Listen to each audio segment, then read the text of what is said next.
Mario Day. Hello everybody, and welcome to the Iron Mountain Hour. It is Sunday, March the 10th, 2024. My name is Cliff. I'm joined by Dustin. We're coming to you live from Carter County, Tennessee, here in the foothills of the Iron Mountains. So glad to have you with us on this Oscar Sunday night. Dalton and Steph was in the chat. What's shaking with y'all? Glad to have you with us. It's also Mario Day. Is March 10th. Mario. Oh, okay.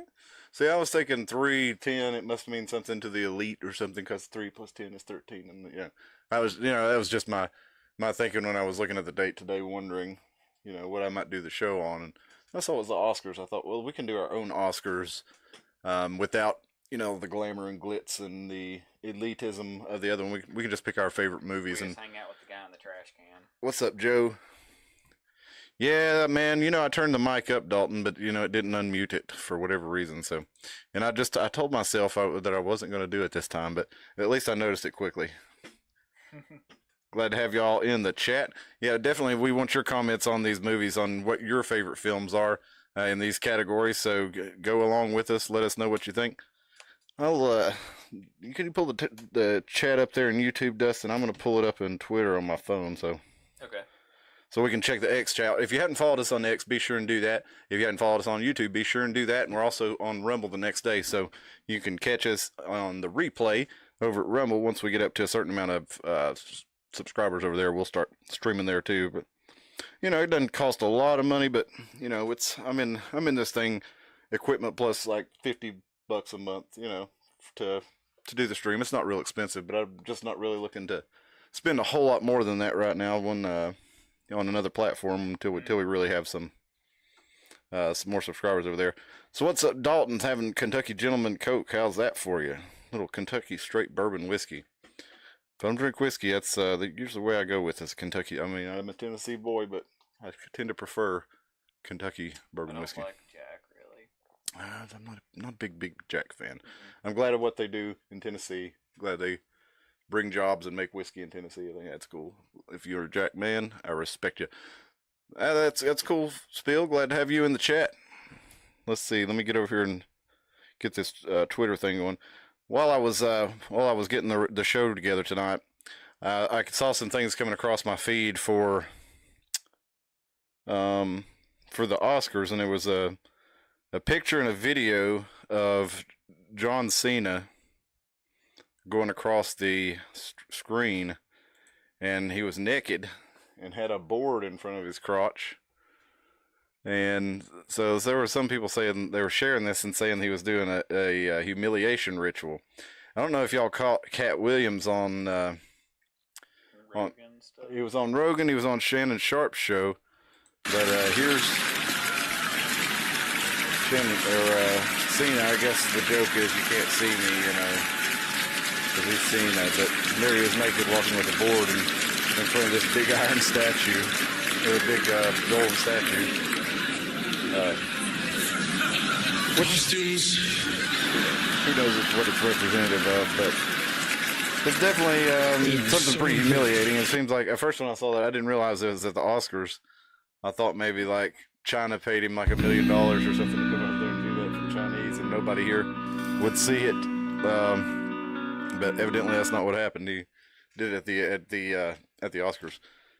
But I'm gonna play for you what Shannon Sharp, or what Cat Williams also, what he said on Shannon Sharp's show about, on Club Shay Shay is what it's called, about the humiliation ritual.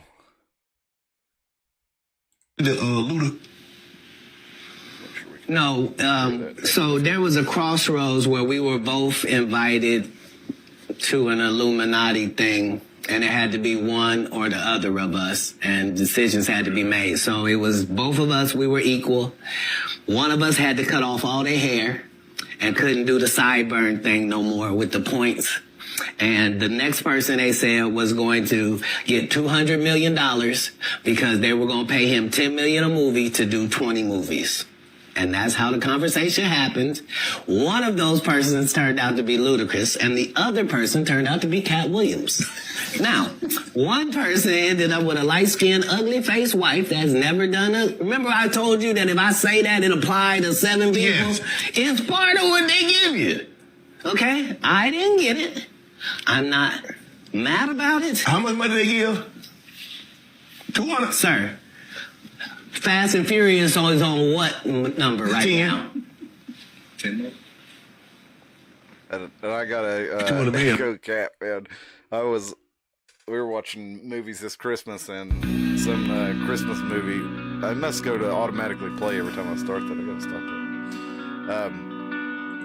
But the Christmas movie, every time it went through a playlist of Christmas movies, and then one of the ones that came on was a Kevin Hart or no, a Ludacris Christmas movie, and he was like the straight dad, the straight guy in the kind of the comedy, and there was like a black Santa Claus who was the funny guy, and that was the most god awful, unwatchable piece of crap I've ever seen.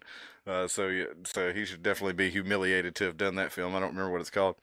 Steph says it for enough money, or is that Lee? I don't know which one. Let's guess. Is that Steph or Lee that'll make it for enough money? No, you're right, Spill. Dirt is no longer cheap. I see Phil Dirt wanted signs all the time, and nobody's got any old dirt for you. But as good as dirt, yeah, you're right about that, Dalton. Cheap is just as cheap as dirt, and tastes just as good as dirt. The Kentucky Gentleman. Yeah, it'll do the trick, though. I mean, you only need a couple drinks of it. Once you get a couple of drinks of it, it's all right. Dang it, Jim is right. Wrong button. That's all right, Spill.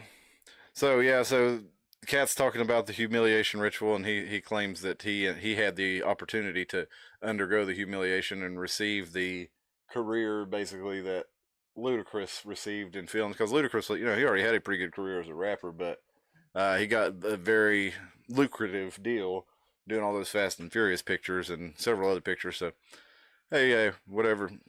I'm not here to judge him, but basically that's Cat right there telling you that he had a deal to basically offer to debase himself, and he didn't want to take it, so the other guy took it. So make of that what you will. Now, do y'all remember a couple of years ago, it was the Golden Globes of 2020, Ricky Gervais, he basically went to town on Pedowood. He was making all these jokes and saying, everybody in here is terrified that rodent pharaoh's gonna be popping up out of nowhere and all this stuff, and talking about how they were all into this degenerate stuff, and it was all going to come back to bite him in the ass. And he's like, "Don't worry, it's just jokes," while he's telling them all this. And it made a pretty big feather ruffling among the Hollywood elite there. So I really like to see that. But I guess it was approved by NBC, because they still have it up on their website, so on their YouTube channel. I watched it earlier today, but it was fun. Cold, and yeah, it's been cold here the past couple of days too. In springtime every year, it's really too cold here to have peach trees, but I have a peach tree, and one year I got like 250 pounds of peaches off of it, and that's like the only year I've ever got a yield off of it, because it always gets warm, causes the tree to bud, and then it freezes and kills it, and it's too big for me to cover or anything. So yeah, hot toddy would warm the bones nicely. But let's get into the meat and potatoes of the episode here. We got the Iron Mountain Academy Awards, we're going to call it. And y'all feel free to jump in on this, because we don't have, the definitive answer on this. This is audience participation really makes this better. But we're going to start by saying this was an Oscar-winning film. I think it either was at least nominated, but for effects and for Star Wars. But Ben says it's obviously talked about a lot, but it's genuinely so insane that the original Star Wars trilogy is officially inaccessible. Now, it's not completely inaccessible, but you cannot buy a new production, DVD, Blu-ray, whatever, of the original theatrical releases of the original Star Wars trilogy without the digitized special editions. I think they made those in 97, 98, something like that. It was right before the Phantom Menace. Out, yeah, they digitized them, and they redid the Death Star explosion, and they added in a scene where Han is talking to Jabba at Mos Eisley that was never in, and they didn't really age well, I don't think. The CGI is pretty primitive, compared to even CGI at the time. It feels like they just shouldn't have done it. But Ben's right. You can't get those. You have to order. You have to find them on eBay. And I tried ordering. I wanted a Blu-ray edition of it, and I ordered one for like $70, and it turned out did not have the theatrical releases. It said that it did as the bonus features, but it didn't have them. So I was unable to find a Blu-ray version of the theatrical editions. So if anybody's got a lead on those, I'd love to have them. I used to have them on VHS, and I watched A New Hope until the damn tape, messed up and you couldn't watch it anymore. So Rick back then it was just called Star Wars. I mean, it was episode 4 of New Hope, I guess, but the cassette didn't say A New Hope on it. So that's the problem with older media like that. It just starts deteriorating. Yeah. Did it win any Oscars? Let's see real quick. I feel like it did. There were 37 Academy Awards for all the Star Wars. 14 wins for Star Wars, 4 wins for The Empire Strikes Back, 5 wins for Return of the Jedi. So, yeah, they definitely got some nominated for Best Picture, Best Director, Best Supporting Actor, and Original Screenplay. They won Best Art Direction, Best Costume Design, Best Film Editing, Best Original Score, which that original score is pretty badass. That's definitely, I mean, I got to agree with the Academy on that one. That's in my top. It's going to be probably my winner for that also. But you get on down, Oscar after Oscar. They even won them for visual effects in Rise of Skywalker, which, I mean, as far as CGI goes, it was pretty good. But no, it was wait a minute, it was nominated but didn't win. Okay. It did. The Force Awakens did win a Best Special Visual Effects, but the later Star Wars, we're not even gonna. I basically don't even consider those canon. I watched the Force Awakens and thought it was pretty good because it seemed like it could go somewhere, but all the little threads that it left out there for you did never went anywhere. And then Rise of Skywalker, it was like, okay, I'm still there a little bit, and I watched the movie in 3D, so it was fun to watch, but at the same time, it's like, none of this stuff really goes anywhere. And then it was just, the last one, they tried to tie up all these loose ends out of nowhere, and it just didn't work, so we'll just leave that out of any Star Wars discussions. But let's see, for our first category, Best Makeup Effects. For me, I go with The Fifth Element on that one. What do you think about Best Makeup, Dustin? Or chat, what do y'all think? That's... Armageddon Hour is in the chat. It's snowing in PA where Dalton is.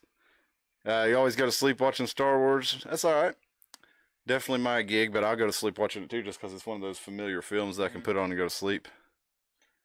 Dang. Dr. Doolittle is Robert Downey Jr. Next Level Trolling. Yeah, right. Eddie Murphy must have pissed him off. Maybe so. Armageddon Hour says Hollywood strikes again. Well, they never give up, do they? The Empire's all striking back. Anybody got an idea in the chat for best makeup? I think you got to give. Let's see. You got to give a lot of the zombie movies, credit for their makeup. A lot of the Romero films. Day of the Dead was awesome. Great makeup in that one. I'm still going to go Fifth Element for my top pick. What's your top pick for best makeup effects? Any movie you can think of. And the Freddy movies, man. The Freddy movies are really good. Good makeup on those. Dusk Till Dawn, yes. They have good makeup effects in that one. Thank you, Armageddon Hour. I'm still gonna put Fifth Element over that one, but it's good. How you said that? Like another honorable mention would even be that like the 2011 Evil Dead reboot. Yeah. Because it's like that was in that time when people were like tired of all the CGI and they're going back to practical things. Because everything in that film was practical. That was a good one, and especially that part where the one that's possessed, the bread knife, that's possessed, and the turkey knife. Yeah, she takes the razor blade, oh yeah, like the X-Acto knife, and runs it through her tongue to split it. Just actually how good that looked. Yeah, that turkey knife for visual effects scenes where a dude cuts his arm off with the turkey knife. That's pretty awesome. Tom Savini, yeah, dude, he's one of the goats of makeups and special effects. So you met him, that's cool. Let's see. For best, I'm still gonna. If nobody has a better one, I'm gonna give Fifth Element the best makeup. For the next one, we got best title writing. Now, I'm not sure even what that means, but I think my favorite title screen ever is The Thing. The burning into the film. Yeah, let's see if we can. Noise it makes. Yeah, let's see if we can find that right quick. Who's got a better title scene than The Thing? Anybody got a better title scene than The Thing in the chat? Here's from Slash Film how the crew created that unmistakable title scene. I remember watching that, but yeah. Yeah, it was all practical effects in that movie, and I don't know if there was even any like CGI at all in it. I don't think they did any like laser beams or anything like that. No. The alien ship when it came down and stuff, that was sure. It looked like CGI. I don't think that was a miniature, was it? I'm having a hard time remembering because I'm thinking I may be thinking of the Predator ship when I'm thinking of it too. But the beginning of it, it shows the ship going down. I'm thinking that was I think it may have been practically done. Well, see, what they did is they had a fish tank about 4 feet wide and 2 feet high, and they put smoke in the fish tank, and then on the back of the fish tank, they put the title of the thing. He drew it on an animation cell. And then he put a piece of garbage bag plastic behind the animation cell attached to the frame and stretched it across. And then he put a light in the direction of the letters. So it was a fish tank full of smoke with a celluloid-like title drawing attached to the back and a black trash bag attached to that. And when he says, when I photographed it, I hit the garbage bag with a little flame like a match, and I'd light it around the garbage bag plastic, and then the garbage bag would open up and let the light come through the letters, and that's how the letters... They form and they burn on with the rays and everything. So let's see if we can watch that. I bet we can.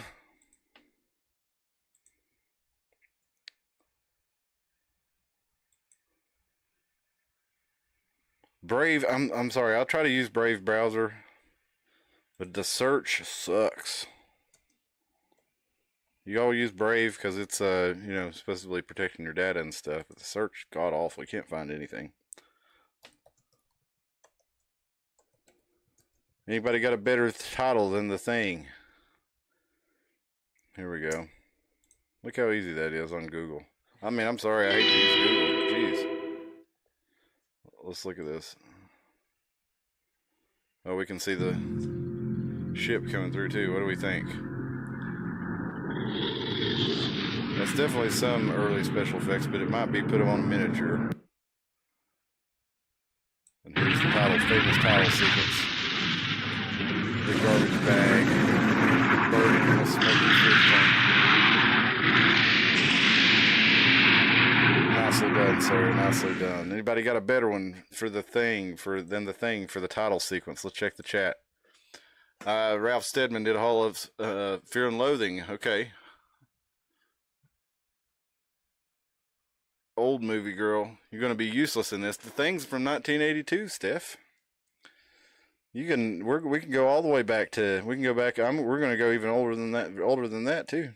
So, these are, it's funny to think of them because to me, The Thing is not really an old movie, but it is like 43 years old now, 42 years old. So I think it qualifies as an old movie. When I was a kid, a 40-year-old movie definitely qualified as old, Of course, when I was a kid, a 40-year-old movie was, from the 50s and black and white and stuff. It was a little bit different.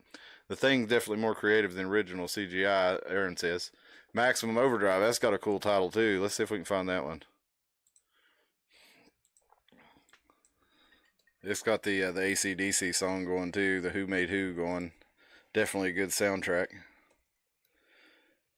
That one might come up in our best film screenplay adaptations. I think that one was an original I think it was an original screenplay by Stephen King. There's also a version of it called Trucks that really sucks. I think it's out on Tubi. Oh yeah, I've heard of that one too. Yeah, it's about unwatchable. I've tried it a couple times and I wasn't able to watch it. Wasn't able to stick with it. It was just no good. Let's see if we can find that Maximum Overdrive title sequence. Let's see the opening scene. Honey, this machine called me an asshole. Let's see, where's the. I'm looking for the Maximum Overdrive scene.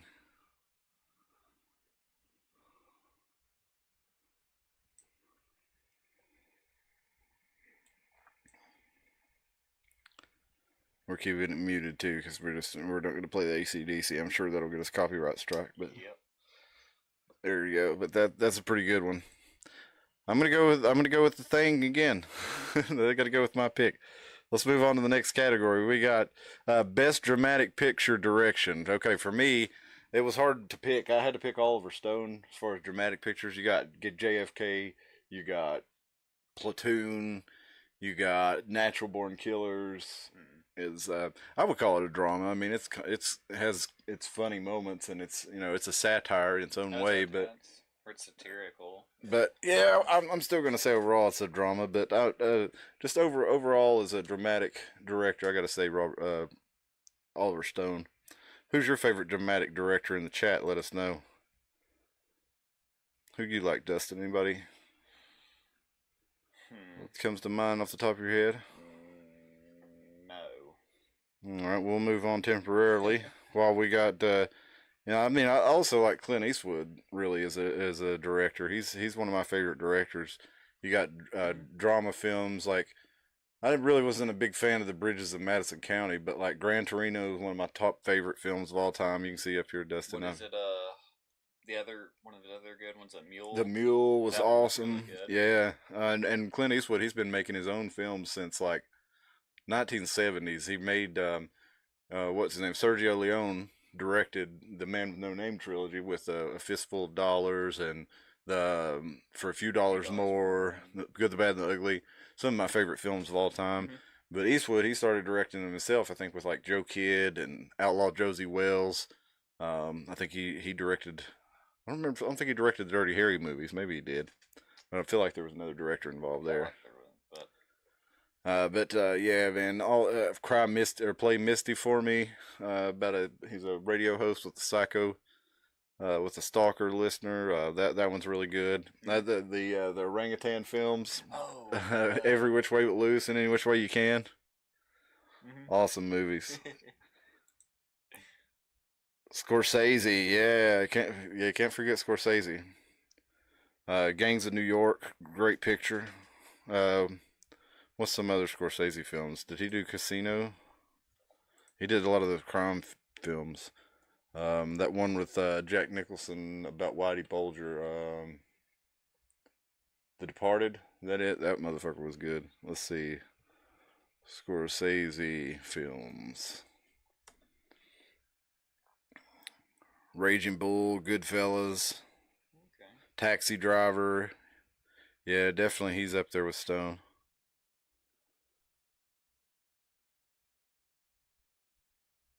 For sure. Let's see what else we got. We've got best comedy picture direction. I like the Coen brothers. Oh Brother, Where Art Thou is one of my favorite films of all time. So funny. I mean, so many little jokes that you have to watch the movie several times to even get. They tell you at the beginning it's based on the Odyssey, but you can watch the film and miss that part and never really notice it. It's pretty clear once you realize it. But I was like, I never saw the part in the credits where it says it's based on the Odyssey, and I watched it a few times and I was like, this seems like a familiar story. And a lot of films use that story. Goodfellas and Casino, The Departed. Yeah, you're right, Aaron. Those definitely, they definitely get up there in the best dramatic actor. Some of this stuff, I'm like, when you're like directors of like certain genres, and even though I like a lot of these films, Yeah. it just doesn't. Like, who directed them? Like, it doesn't click. Yeah. I definitely the Coen brothers though they get my picks. I think they did like There's Something About Mary. They did they did a good dramatic film. No Country for Old Men, one of my favorite dramatic films of all time. That movie is. I've never been able to watch the movie more than once. It's one of my favorite movies ever, but I can't bring myself to watch Lou Allen go through everything he does and then fall for the honey trap after he's so.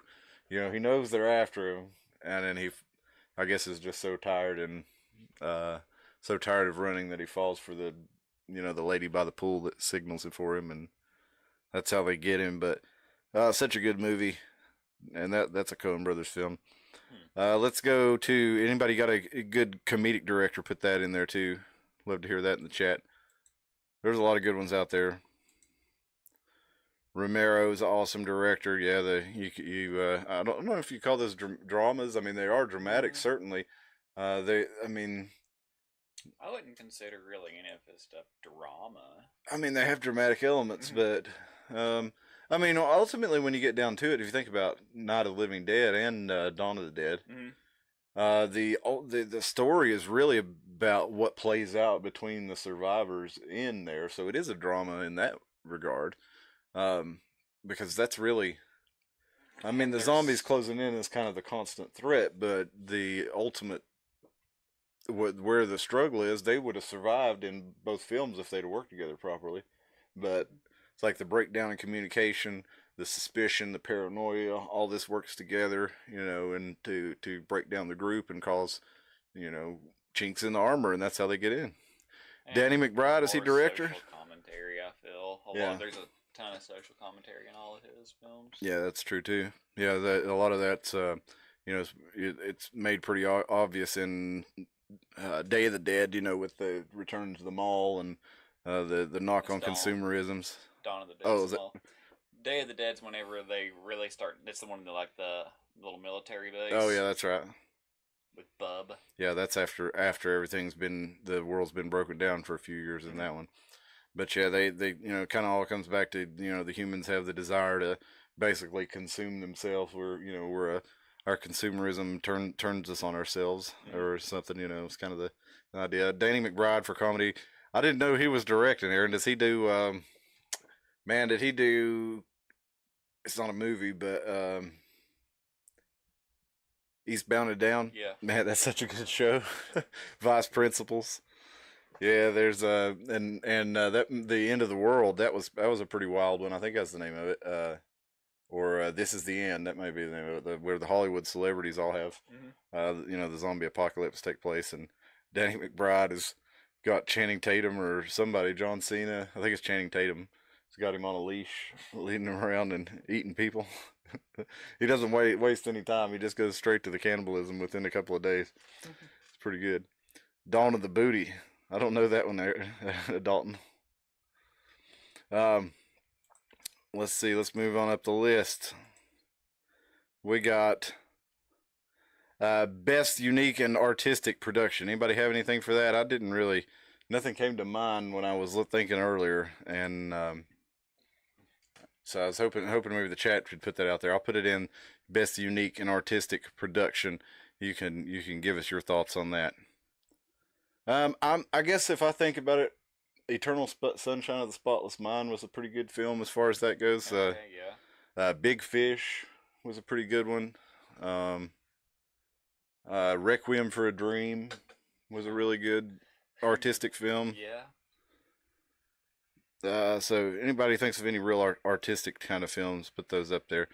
I wouldn't go with The Life of Water about that chick that like mates with the alien chick and. Or no, wait, say, was that the one where she mates with the alien? I think it was. And that one actually did win an Oscar. And then there was another one that was, I think, won an Oscar that was about a lady who was an alien and she was eating the men she procreated with. I don't remember those, but Tarantino for unique, yeah. I guess, I mean, yeah, he is unique and I mean, you mentioned earlier Fear and Loathing. That would be a unique and artistic production. Let's see. Best original musical or comedy score. I don't watch a lot of musicals, but I really like South Park Bigger, Longer, and Uncut. I think it's got a lot of hilarious songs in it. If we want to go musical, definitely Repo, Genetic Opera. I never saw that. I've heard it was good. Yeah, I mean, that one's for like more modern. That one's definitely really great. I guess also, I mean, Little Shop of Horrors is that's a good one. One of my favorites. Artistic films. I was just thinking of Cecil B. Demented. Did anybody catch that one back in the early 2000s? It's No clue.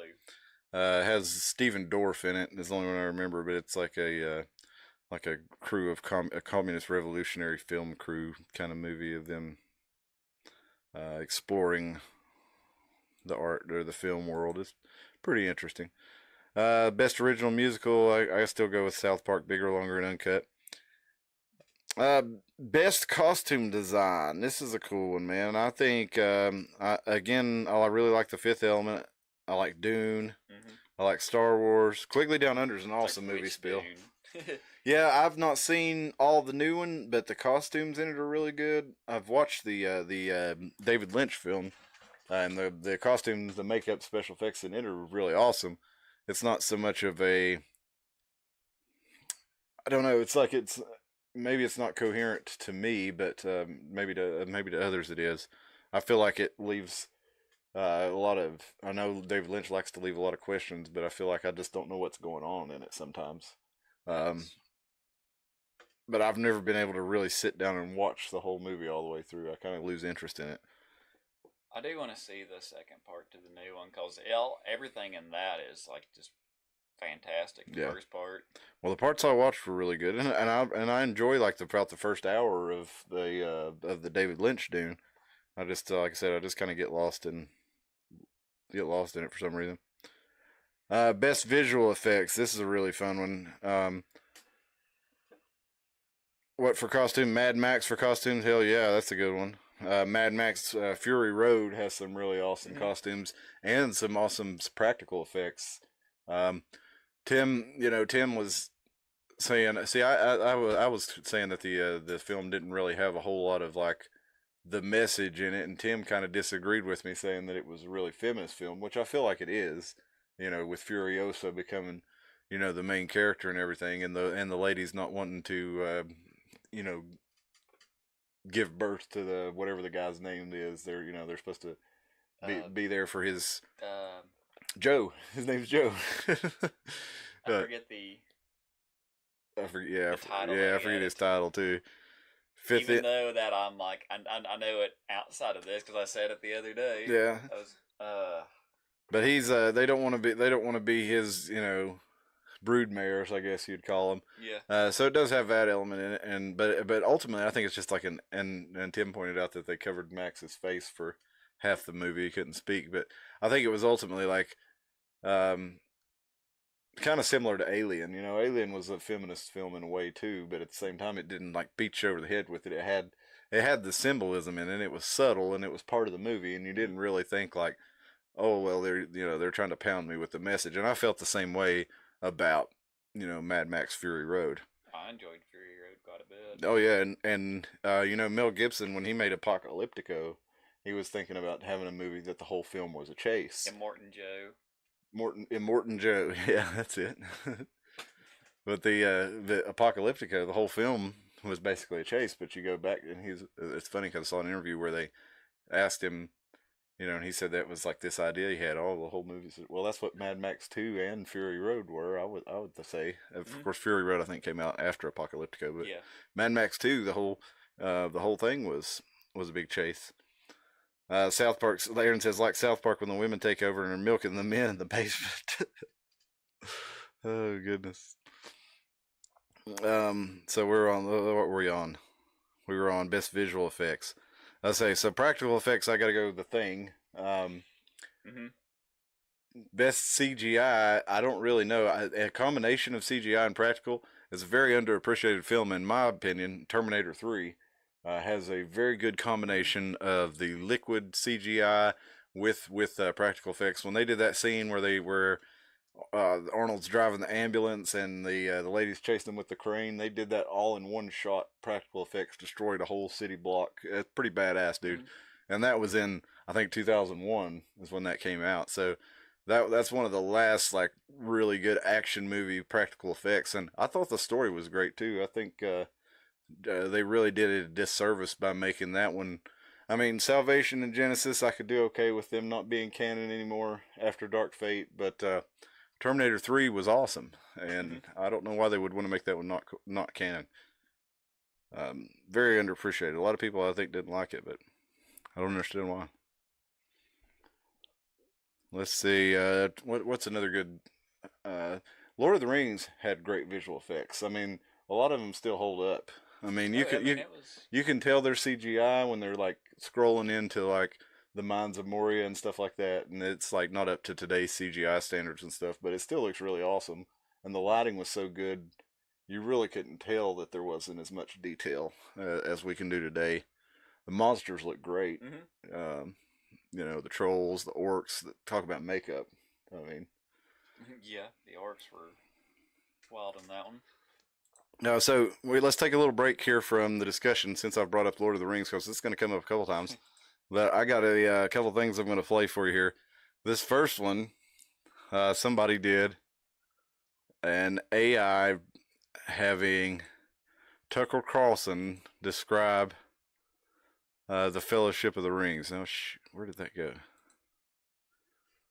Where's my mail?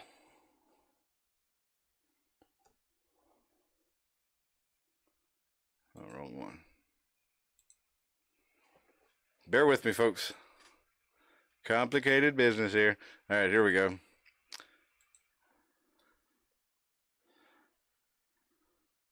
Good evening and welcome to Tucker Carlson Tonight, Middle Earth Edition.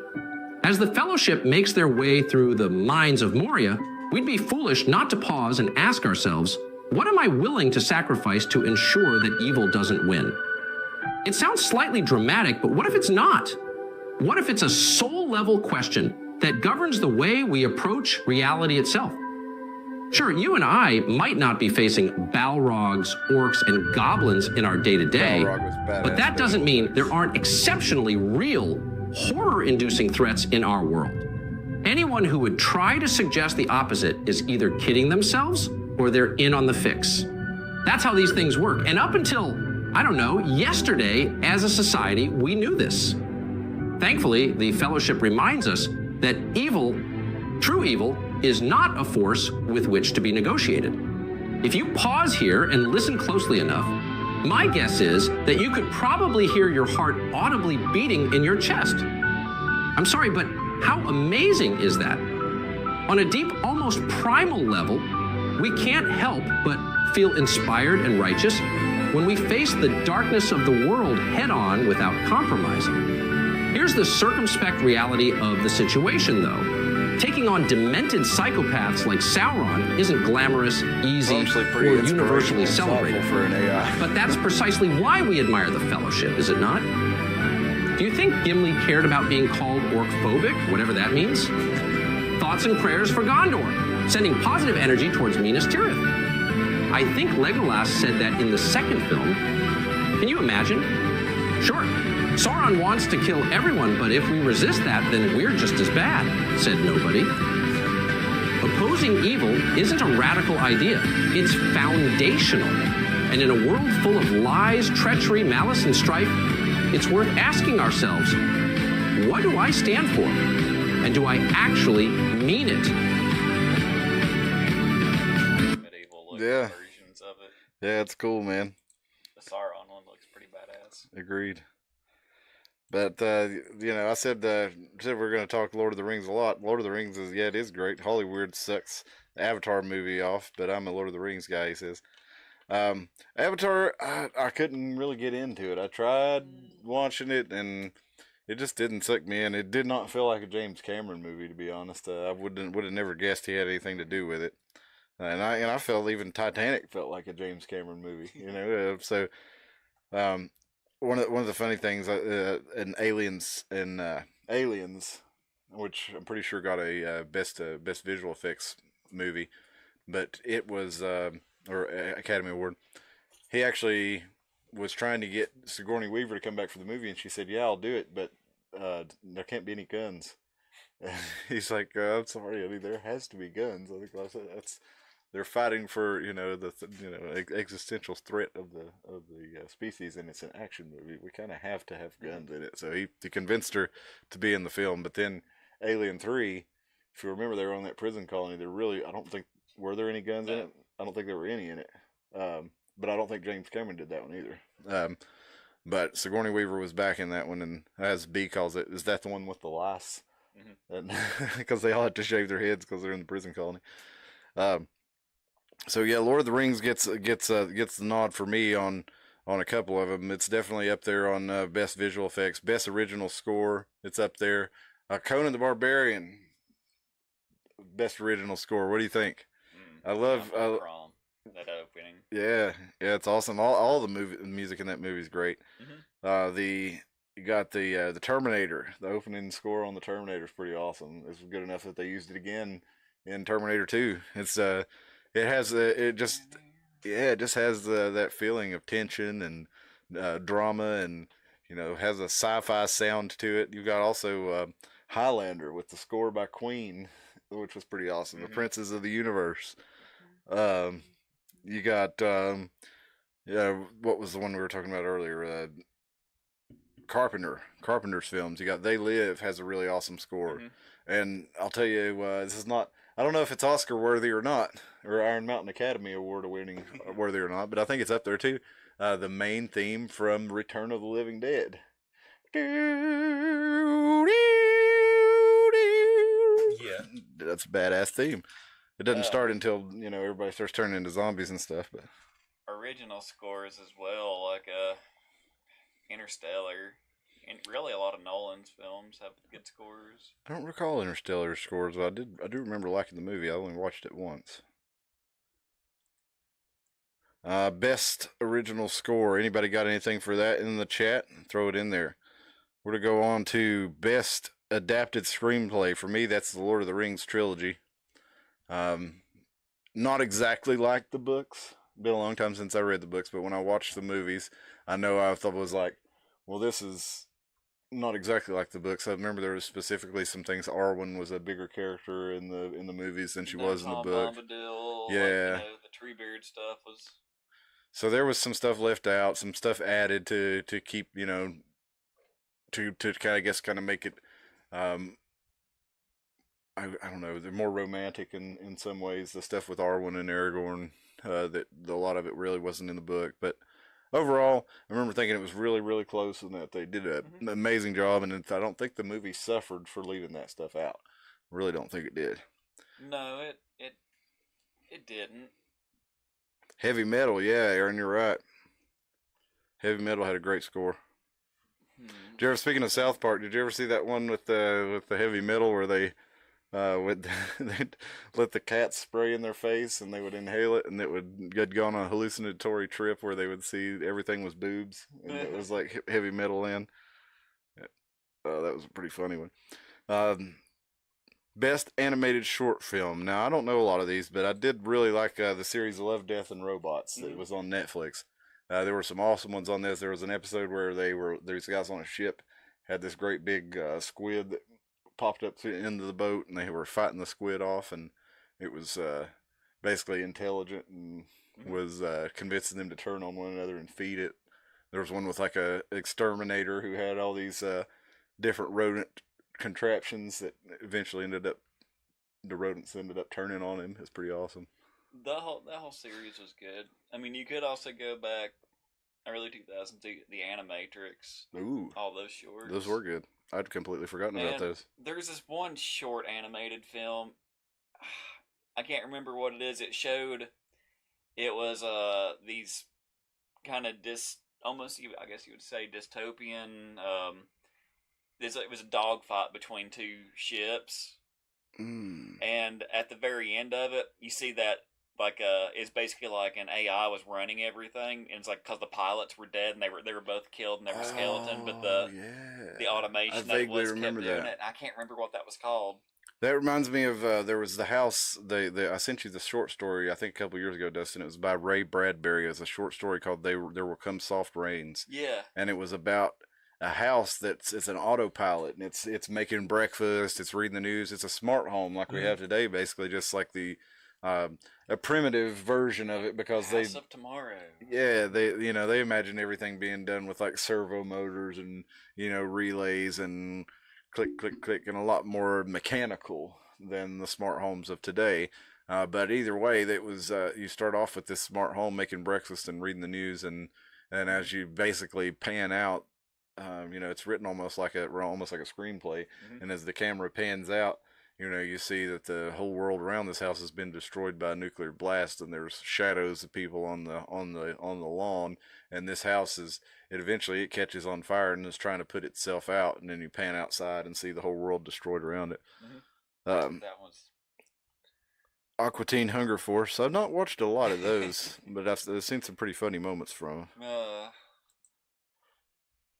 Let's see. Best documentary feature, man. For me, it's got to be. I tried to think of a better one, but for me, it's got to be Endgame: Blueprint for Global Enslavement by Alex Jones. You look at that film, pretty much everything on it has already come to pass. All of his predictions, except for, the basically the end game of a world government with UN police state running it all, but basically the United States is morphing into that. But the forced shots, the forced national ID, the forced, all the different things, the false flag attacks, the drugging of the population, all that has come to pass. The Obama deception by Alex was really good. The Ring of Power documentaries were really good. Came out on the early YouTube. The Arrivals, you can't really find those anymore. They were an Islamic, basically end times documentary. All kinds of good stuff. I mostly watch conspiracy documentaries. So, I watch like Gore Vidal and Planet Earth and, all this stuff too, but I don't know. It just doesn't get me like the conspiracy documentaries do. The Men Who Built America was a really good one on History Channel. It just painted everything. It said everything that the conspiracy documentary said about the building of America. It just painted it all in a good light. And there is a good light to paint it in, because the Rockefellers and stuff, even though they did get wealthy and they did corner the market and everything, they did honestly open up the country and make it a lot more accessible for regular people eventually to live better lives. So like Henry Ford and his automation, that stuff never would have happened, and it had allowed your everyday person to be able to buy a car and travel over the whole country. And they also, Carnegie put rails all over the whole country, so you could, ship things out to California and start a business anywhere in between. So, even though they did get rich and corner the markets, they really did a lot of good things that really built the country. They did a lot of shitty things, but and it's kind of the Rockefeller medicine though that took over. The Rockefeller education that took over, that's really the negative parts of it, and that's usually portrayed in a good light. They're portrayed as evil for the good things they did with creating jobs in industry and expanding the country, but then for the philanthropy, they're saying that they're treated as like good guys, and I would disagree. Let's go to Best Supporting Actress. What do we got for Best Supporting Actress? I don't really know. I couldn't really think of one for Best Supporting. I really like Juliette Lewis in Natural Born Killers, but she could also be Best Actress in that. I don't know if she was really a supporting actress. A lot of the ones that I thought of as supporting actresses, I don't know that they were really are not a co-headliner. Squidbillies, he says, is lame now. They ruined it. Yeah, they got rid of Unknown Hints in there. Because he said something about Dolly needs to keep her tits out of her business or something like that. I don't know exactly what he said, but it didn't go over well. I saw Hank 3 was taken up for him the other day, saying y'all knew who he was, and then you fired him for being who he was, and he's got a point. It's like have you heard Unknown Hints in songs? Like, Yeah. it's funny, but I don't think he's really joking as much as you think he is. Like he is, but I don't think that means he doesn't think that some of that stuff. What's your Best Supporting Actress? I'm having a hard time thinking of it. These are the sections I don't know. Well, the girl who played Jenny in Forrest Gump was really good, and I'll call her a supporting actress. She definitely did a good job. Molly Ringwald in The Stand, I think, did a really good job. Okay. Kathy Bates, or not Kathy Bates. Ruby Dee, who played Mother Abigail in The Stand, was awesome, supporting actress. Um, I don't know. Let's y'all throw us in the chat, and if we think of any, we'll come back to it. Best live action short film. Now I don't even remember the name of this, but there was a movie about a guy. B, if you're watching, put it in the chat. This dude who his wife got bit by a zombie and he was carrying the baby. What's that movie called? The short. Well, they made a full length of it, but the full length wasn't really that good. Um, but dude, his wife gets bit by a zombie and he has to leave her and carry the baby, and then he gets bit, and he's got to take the baby to somebody At the very else. end, it's like he has the balloon on the baby, Mm-hmm. and it's like whenever the people kill him and they find the baby still human. Yeah. Oh, I can't think of the name of it. If anybody knows the name of that one, put it in the chat. what was That's that? probably my favorite live action short. Best animated feature. I really like Wall-E, and I really like Wallace and Gromit: The Case of the Were-Rabbit. Oh my god, I love that movie. Freaking great. And Who Framed Roger Rabbit is definitely up there. I mean, it's like God, animated. It's like that. Yeah. That could go into. I mean, I watch a lot of animated. The old Lord of the Rings animated films were awesome. It's like, are we just going Akira? by, like, it's like if you want to go into like anime, like actual films like that, that opens up a big can of worms. But like when you go to anime, I think like I don't watch a lot of anime, but I think definitely Akira is probably the most famous anime film. Sharon Stone in Casino, good call, yeah, and for that matter, Sharon Stone in Scarface is really good. Yeah, good call, Armageddon Hour. I would definitely say also to tap into animation like Ghost in the Shell. I've never seen that. It's definitely way up there. But if you want to go like I guess more American, I agree with Wally, and then Wallace Wally's and Gromit. so prophetic, man. Yeah. You can't deny. I mean, all the Disney films of like the '90s, and I mean, Aladdin was good. The Lion King was good. You get into older ones, you know, Pinocchio with Fantasia was amazing. I mean, all those old Disney films were awesome. They really were. But as far as I think Wally is probably the most insightful.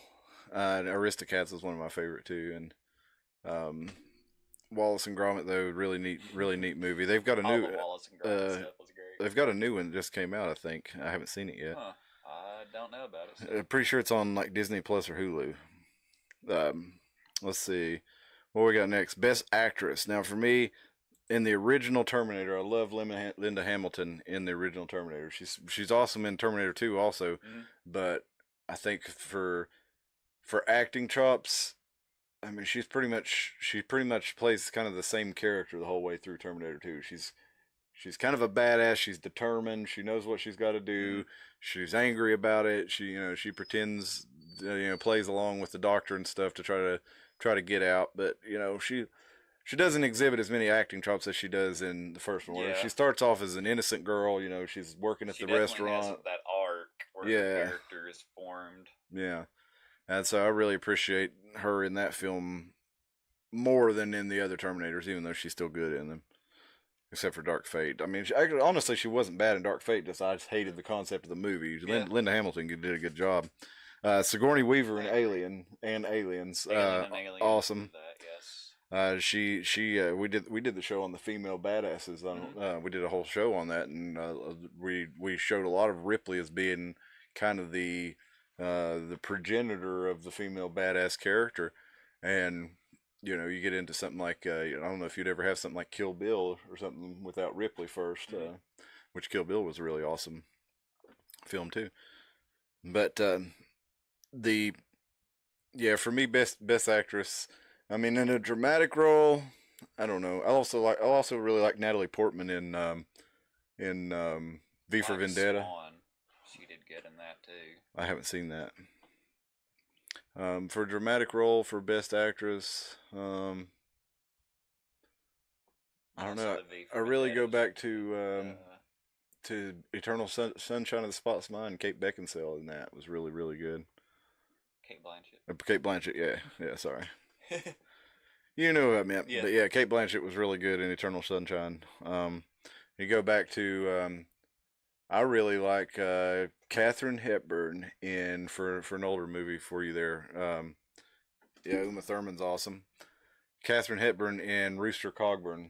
I don't know if you've ever seen that one, but they had Tough Grit with John Wayne came out in the I think it was the late '60s, and then the early '70s was Rooster Cogburn, the sequel. And Tough Grit was a lot more of a, drama western, more of a gritty story. I mean, it had its funny moments, but Rooster Cogburn took that character and really just made it into a comedy. And a lot of people would argue it's not as good of a movie, but I just really enjoyed the play between John Wayne and Katharine Hepburn, Katharine Hepburn, her being the dignified lady, but being taking no shit, and then John Wayne being the old drunk, U.S. Marshal who lives on the land. Pulp Fiction, probably your favorite movie of all time, is definitely up there for me, Aaron. Uma in Pulp Fiction is great. That'd be a great best supporting actress right there. Uma in Pulp Fiction, and she was, that was where they actually wrote. That's where they came up with the idea for Kill Bill. She and Quentin Tarantino came with the idea together, and they, made it happen several years later. So they came up with the idea of the bride. It would be Pulp Fiction, definitely a good one. Uma Thurman could be.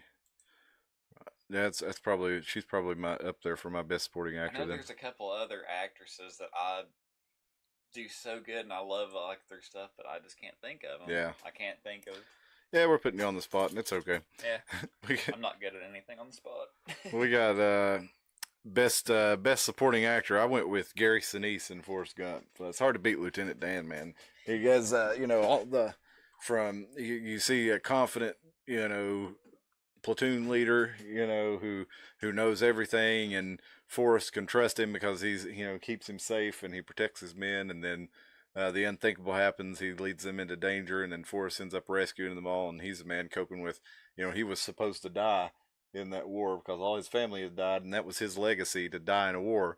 And Forrest took that legacy from him, and now he has to find out how to live again, not only as a man who feels like he should have died, but as a man who has no legs and has to navigate the world as a cripple. And definitely a good role for him, and a lot of good dramatic range. I really liked Gary Sinise in The Stand. Also, he played pretty much himself. He played Stu Redmond in East Texas. No nonsense kind of guy in there. It was a good role for him, and he was in a good movie called Imposter too. Like a alien invasion of the body snatchers type thriller. Mm-hmm. Yeah, you're right, Aaron. It is 4 movies simultaneously, and they all come together nicely too. I agree. Pulp Fiction for Mila Jovovich. Because you can't Lilu from. Yeah, she's definitely good in Fifth Element, and I liked her in. I mean, it's not really like great acting chops or anything because she hardly says anything, but I liked watching her in Resident Evil movies. Mm-hmm. She's good in those. The first couple Resident Evils, even though they are bastardizations of the source material, hardcore, but I like the first couple. Let's see. We got best supporting actor. So anybody beat Gary Sinise and Forrest Gump? Surely somebody's got something else. You got Joe Pesci in Casino, you could say. You got what's his name? The guy that plays Sonny Corleone in The Godfather. James Caan. Definitely a good role. You could always put, because his roles are really iconic, like, Bill Paxton's. Bill Paxton's really good, yeah. We're speaking of aliens. Yeah. And Terminator, he's in Terminator. Yeah, and Predator. Yep. Is he in Predator? Yeah. Was he? Or Predators, too. Oh, yeah, that's right, okay, yeah. Martin Sheen was great in the 90s movies, yeah, Martin Sheen's a good one. I'm trying to think of a Martin Sheen movie, and I can't think of one off the top of my head. I know I've seen him in a lot of stuff. You ever see The Little Girl That Lives Down the Lane with Martin Sheen and Jodie Foster? Mm-mm. Pretty good movie there. The Departed. Let's get into the next one. We got keep throwing those best supporting actors at me. I know you guys got some good ones. Best picture for me, I'm going Clint, man. Unforgiven or Gran Torino. I don't know which was my favorite of all time. But Gran Torino's, yeah. Unforgiven's probably my favorite film of all time. So it's probably my best picture. I've probably watched Unforgiven more than any other movie that I've seen as an adult. Now as a kid, I don't know about that, but I've definitely rewatched that one a bunch of times. I don't know. Maybe I'm still just stuck. Still, just if you want to say the film I've watched the most, it's had like one of the bigger impacts on my life. It's still Jurassic Park. Jurassic Park's Dustin's. Okay. Definitely a good choice. Because that was like my film, like, come home from kindergarten, and it was like what I would do. I would like stumble over. I knew how to use the VCR. I'd watch the movie forward, then I would keep the play button, hit it, and I'd watch it backwards, watch it rewind. I didn't know you could do that. I can still hit all the cues of it backwards. I didn't. I didn't watch Jurassic Park like that. I rented it and watched it a couple times when it came out. I think I was probably 9 when it came out. But it was definitely a good one. I couldn't wait to watch it, and I always wanted to play the Sega Genesis video game, as it looked really cool because you could be the Velociraptor and Never made sense why Alan Grant was back in it, but I have watched like some theories about why that happened. But yeah, the Velociraptor is always my more favorite of those two campaigns. Deadwood, I've not seen, Aaron. Now I've seen some of the Yellowstone stuff in like 1923, 1883. That show looks really good. I'd like to watch that. What's the one? Westworld. The first season of Westworld was really good. I never watched the TV show. I watched the old film. Yeah, there's an old movie. That's Michael Crichton movie. Oh, it is? Yeah, he never wrote a book. He just made the movie. Okay. I didn't know that either. That's probably why I like that. Because I was like, you're like, okay, it's like it's kind of Terminator-ish, He had one called cool. Future World and then Westworld, and those were Michael Crichton films. And one of the best things about his films and books, where he takes existing technology and takes a look at how it could be applied, by somebody who had evil in mind, and he does it with all kinds of stuff, nanobots to genetic engineering, not only from Jurassic Park but from the idea of like. Yeah, Jurassic Park, the book Hammond was not a very. He was not a sweet, doting, lovable Santa Claus grandpa man. Yeah, you wanted him to get eaten by a dinosaur in the book. Deadwood. Who's in Deadwood, Aaron? I know of that. I just don't. Yeah. Let's see. Tombstone. Okay, Tombstone's definitely up there. I don't know why, but I love westerns, but usually if somebody asks me like what my favorite movie is, I'm not going to say western, but my tops are definitely some of my favorite movies are westerns. The Young Guns is one. It's not like high art or anything, but I really like it. Funny, campy spaghetti westerns, like all the Terrence Hill, like My Name Is Nobody, and that's a good one, yeah. Like those 3 films in that series, the Nobody series, those are like fantastic. Oh, I didn't know there were 3. I've only seen My Name Is Nobody, I think. Mm-hmm. I think there's a trio of them. I know there's 2 of them. Okay. I'm wanting to think there's 3.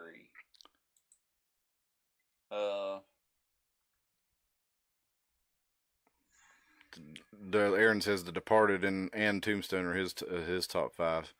Okay, my best actor, I got to go Clint Eastwood in Gran Torino. There's a lot of fantastic in that. He has a good character arc because he has that stuff because his wife dies, and then he's Korean War vet, so he's just all pissed off about where he lives since where a lot of like Hmong immigrants have came in, and just his overall arc of like going through it, and then just the amount of growth he had in that film for that character. That's like, even though he starts off as a shitty person, but he still has a good heart, and that's shown in the film, and they do a good job of like, even though he's a crotchety old bastard, you can still see that he's a good heart and he means well. He's not trying to be an asshole, and he realizes that he's being an asshole, and he tries to work on himself, and it's not something that happens overnight, but he ends up basically, I don't want to spoil the film, but he comes to terms with his past and comes to terms with his future, we'll say, and really good. Val Kilmer is a great actor. I've never been big on Val Kilmer. He's in some movies that I like. Outside of Boondock Saint, is he in Boondock Saints? No, not Boondock Saints. The whole like The Saint. That's what it was. Okay, yeah, that was okay. And for Val Kilmer, that whole stuff in Heat. Yeah, he was good in that. Like attack scene. Yeah, you're like right. The most like realistic like firefight, pretty much. Yeah, and he's a good hard ass like kind of villain kind of guy in that movie too. So I'll give him that. I do appreciate him in that. That is good there. Are you a lesbian? Are you Gail Too Loaded?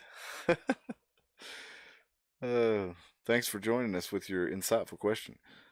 Let's see. Best actor. Anybody got any better best actors? Aaron says Gran Torino, top 5 for him. Also, even though it's like a lot of the actors I like, they don't really act. They're just them. They're like the same person in every film. Like I'm blanking on their actual names. Sam Neill.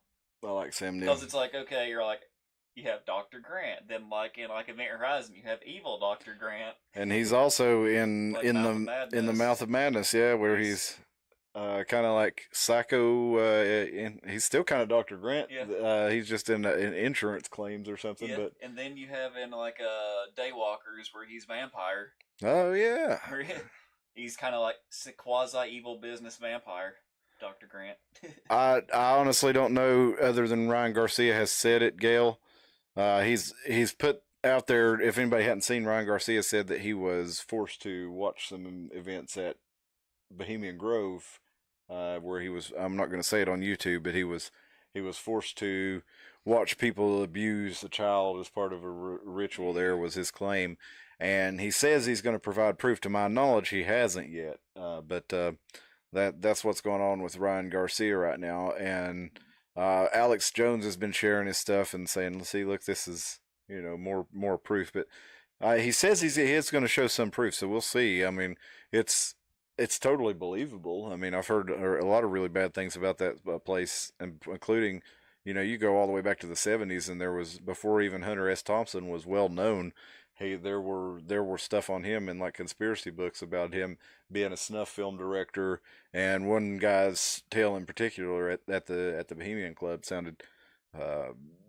particularly believing, we'll say. Air Armageddon Hour, yeah, you hate De Niro as a person, but regardless, he's one of the greats. Oh yeah, you're right, he is. I mean, Casino, Taxi Driver, Heat, what's that one? Even something like Ronin, which was not a great film. De Niro kind of carries that film, and it's got good action scenes and car chases in it, but it's kind of boring. But still, it has that stoic feel to it that De Niro really cares. Yeah, but carries. But yeah, I don't care for Robert De Niro as a person either. If you're gonna throw like Nicholson in there, I mean,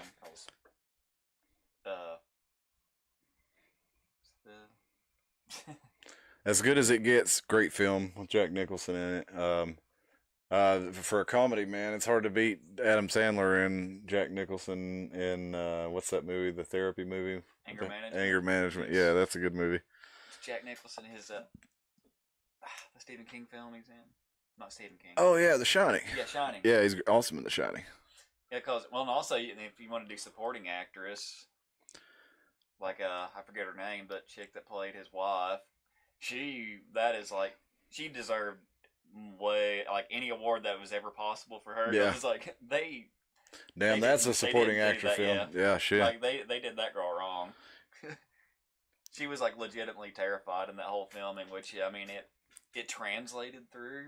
Yeah, Gail's wondering our opinion on the Jake Paul and Mike Tyson fight. I'll be honest, I've never seen Jake Paul fight, but I feel like Mike Tyson, I've seen him, even though he's 60 years old, I've seen him doing some training, and I feel like Mike Tyson's going to destroy him, but maybe youth will prevail in Jake Paul. I just kind of don't feel like that's the case.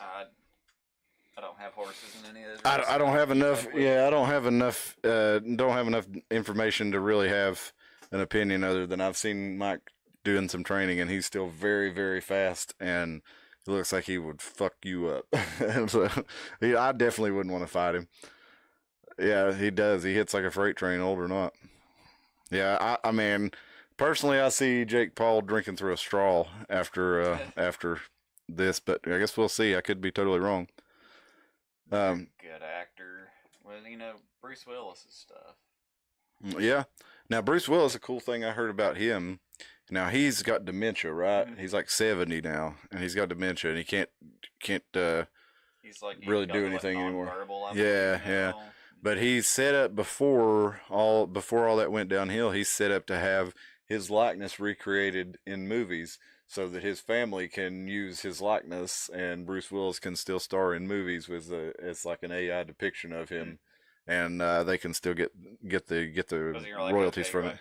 Because that falls into Fifth Element for him, so he's up Yeah. there with that. And it's like, hell, he's even been in like in video game depictions. There's Yeah. a game called Armageddon on PS1 that he was his likeness and voice acting. Well, Die Hard is still discussed every year at Christmas. So, Yeah. it's like, is it a Christmas film? Is it not? Yes, it's a Christmas film. Or Die Hard 2, awesome film. In a lot of ways, better than Die Hard 1. And the action and the and kind of the scale, the villain's not as good, and kind of the pacing's not quite as good, but I think it's up there with it. People are saying the fighting is going to be rigged, says Gail. I would about guarantee it. I mean, I don't know, man. It just seemed like pretty much anything professional sports is rigged. Since betting has become so big and gambling, online gambling, I feel like pretty much everything has to be rigged now. I think it probably has been for a long time. And it really doesn't help your odds, because I mean, whether it's rigged or not, you can still win or lose. You don't know what it's going to be. So, Yeah. I mean, I don't know how it really affects you if it's odd, but And Aaron, all three of those, yeah. yeah, Christian Bale. Ed Norton, Keanu. Oh yeah, I forgot we can't forget American History X for drama, and Ed yeah, Norton and that one's definitely up there. There's a lot of that's definitely has a good story arc. The Yeah. whole growth as a person and character in that.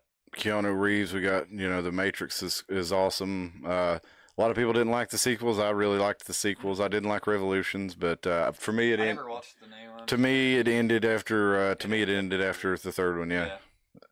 But yeah, Keanu's good, and Yeah, everything Keanu. I mean, just straight up action, like the Wick film. Even I haven't watched the newer one. I've only watched the first one, but it was fun.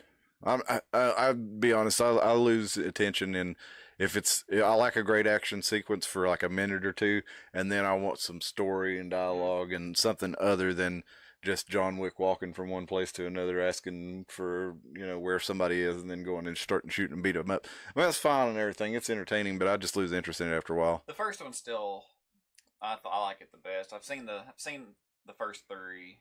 Yeah, Tyson must be hard up for cash. I don't know, or it could just be he's the audacity of Jake Paul to think he can fight him. I'm just gonna go put this young whippersnapper in his place. And like you said, for like Fight Club, yeah.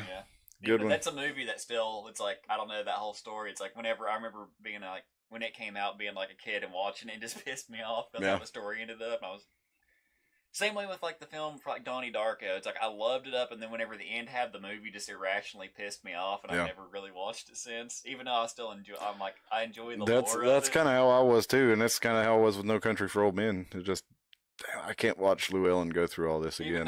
Even though for No Country, I have watched that several times. I did find it.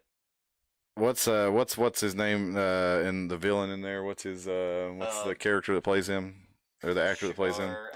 That guy's awesome. I forget. Damn it. Fight Club. Yes, you're right, Aaron. I don't know what it was. Does that mean, is that a garbage can? It looks like a. Can't tell if it's a basketball net or a garbage can, Aaron. Looks like a wastebasket for trash. So, but I'm still, for me, I'm still gonna stick with Best Picture, Best Actor, Clint Eastwood, Gran Torino. That's my tops of all time. It's hard for me to pick a favorite, but if you ask me today, that's what I come up with. It might be totally different next year. So with that in mind, we're going to be drawing the show to a close tonight, but our best actor there is, best actor, best picture for me is Gran Torino, Clint Eastwood. What do you think, Dustin? What's your best picture, best actor in this first annual Iron Mountain Academy Awards? I'll read the chat while you're thinking. Aaron says it literally made me disappointed and sad because I loved all the others so much. You could tell some dumb college liberal made revelations. Oh, for Fight Club, are you talking about? No, for Matrix. Oh, for the Matrix. Okay. Well, the When it said Wachowski, Revelations, I was like, okay, so that must be what it was trash. the Wachowski brothers became the Wachowski sisters. I don't know if y'all knew this. They became Lila and Lana Wachowski, and they look just gorgeous. Let me tell you. Not really. But yeah, they made an awful Netflix series called Sense8. I don't know if y'all saw that, But the first episode seemed like it was going to be okay, and then it turned into all like gay and trans stuff, and that was all they talked about, and like psychic gays and psychic trans. Like, dude, like you had an interesting sounding thing going, and then it just like, okay, one of the characters is gay, one of the characters is trans. I don't care about that, but you make the whole show about it. It's like I'm just really not interested. Revelations looked like it was produced by WB, like One Tree Hill Aesthetics and lighting, all that. The Matrix, yeah, it goes together like pickles and tomatoes, says Aaron. Yeah, I'm not a fan, but to close it out tonight, we're going to go to some film productions made in Carter County in Northeast Tennessee. And we've done this before, but we've got some new stuff on it. Some new stuff on the list this week, so let me find it here. Okay. So we talked before. We've got, of course, Delta Force 2 was made in East Tennessee. Now, Chuck Norris famous film. It wasn't a great film, but it was a atypical 80s Chuck Norris action film. I know a guy that he shit at his grandma's house. Oh, yeah? Yeah. Well, the story always was when I was growing up that Chuck Norris, he wanted to open a karate dojo here, but the town didn't want it to happen. Apparently, they didn't like all the hubbub when Delta Force 2 came to town, and they actually filmed over at the Bee Cliffs on Watauga River. They had a helicopter crash in the Philippines where they were filming it, and one of the helicopters crashed. 4 people died, and they decided to, because I think it's because the wind was so bad, so they tried to seek a similar location, and they found Bee Cliffs where they could film these helicopter scenes. And they also found that there was a large Hispanic-looking population in the area, so they had an open casting for Hispanic-looking people to come and be in the film, and they found plenty of them. And that's how Delta Force 2 was made. Well, there's also a little bit apparently Jim Varney. All like there were all those commercials that he did back in the early '90s that were like for greater area around here. Yeah, he did these. Hey Vern, it's my family album, and it's a series of skits with Jim Varney's, or Ernest's family members. But it was filmed around here, and that was one I hadn't found last time. But that's an interesting one. It was like I said, all the commercials. One hold on, if you scroll like that, I actually had that on Ernest Film Festival. And yeah, it did like a lot of his like shorts and a lot of the commercials that he did that were for this area. There were like stuff for like convenience stores and whatnot. It was more on the North Carolina side, but this says on here that it was filmed in Fort Watauga, where he played Davy the Frontiersman, and that's in Elizabeth, Tennessee. So I didn't know about that. But if you get a chance to watch that film, know what I mean. Hey Vern, it's my family album. That was filmed, scenes of it at Fort Watauga. Oh, that's neat. So yeah, that's something I didn't know about. There's a couple other ones I didn't know about, and this one, JC Blues, is a full-length documentary about full-length documentary about Jordan Lawson and other musicians, but apparently Jordan Lawson is they filmed it in Johnson City, and it's also known as Johnson City Blues. I've never seen it or heard of it, but this fella Jordan Lawson apparently feel like I've heard that name before. He plays the bass for the Flies, Jetliner, the Nymphs, Rocket X, and others, and now resides in Los Angeles. But he also apparently played the bad guy in a lot of movies. Reached out through all contacts. Didn't mean to do that. And we talked about the river also being filmed, but it wasn't filmed in Elizabeth, and it was filmed, I think, down past Greenwood, Rogersville, in that area. But the egg fight, about the Peters Hollow egg fight, they made a documentary about it in 2008, and it's a centuries-old Southern Appalachian tradition at Peters Holler here in Elizabethton, where they have an egg fight every year, and it goes way back. It's like it says here, the county's oldest family feud.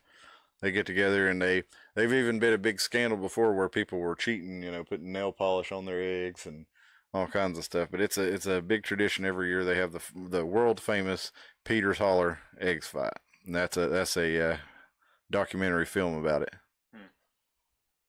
But last but not least, we got a couple of pictures by Phase 30. I think that's what they're called. What are they called?